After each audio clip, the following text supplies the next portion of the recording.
Hey guys, I just wanted to show you guys a comparison between the iPhone 5S all the way down to the 2G. Now I have done a video like this last year with the release of the original iPhone 5 and I really liked this, so here we go.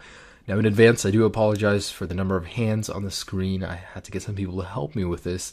But here is the original shutdown test on all devices. I'm going to let go at the exact same time. So there it goes. Surprisingly, the 3GS was first, followed by the 3G, then the 4, and then the 2G. There's something about iOS 6 and lower that actually makes the shutdown time a lot faster than iOS 7.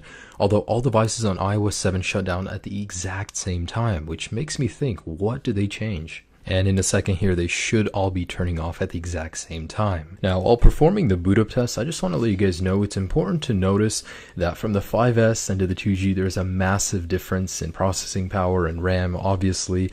Also, the software is different, so that could majorly affect this. Now, I wasn't too surprised because the 5S, of course, came in first, followed by the 5 and 5C. What came next was actually pretty surprising. And just to let you guys know, all of these devices are freshly restored, non-jailbroken, completely stock. So the 5C and 5 was followed by the 4S, and surprisingly the 2G came before the iPhone 4, then the 3GS, then the iPhone 4, and then the iPhone 3G at long last. That was actually really surprising for me to see because these are all running the latest firmwares, and the 2G is obviously not as powerful as the 4.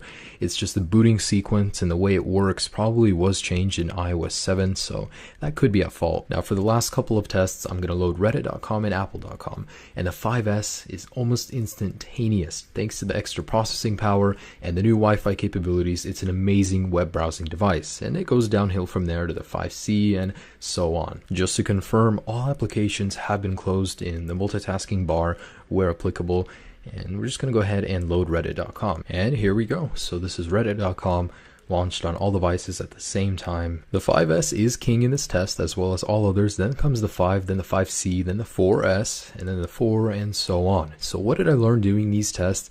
I learned that the amount of processing power is greater, of course, as the generation goes on, but it's marginally less noticeable the higher you go. So if you have a 5, I wouldn't really recommend upgrading to a 5S just based on the fact that you want an extra little bit of power because it has an amazing amount of power as it is. If you're always upgrading to the latest and greatest just based on that little spike in power, this video I just showed you guys that it isn't even that noticeable in your day-to-day use. So these videos I always enjoy making, guys. I really hope you guys liked it as well. Have a great day, guys. Peace.